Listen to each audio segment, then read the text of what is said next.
اس video میں ہم سورۃ الحجرات کی آیت نمبر 8 کے لفظ نمبر 5 کو سمجھیں گے۔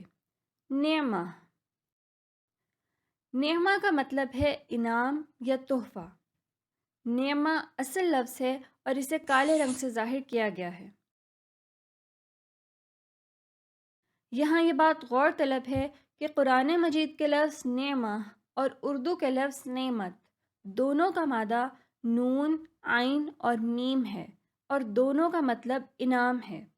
لہٰذا قرآن مجید کا لفظ نعمہ اردو کا لفظ نعمت بنا ہے۔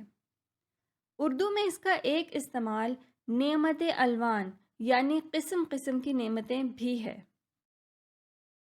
اب اس آیت کے مرکب فضلا من اللہ و نعمہ کا بامحاورہ ترجمہ کرتے ہیں۔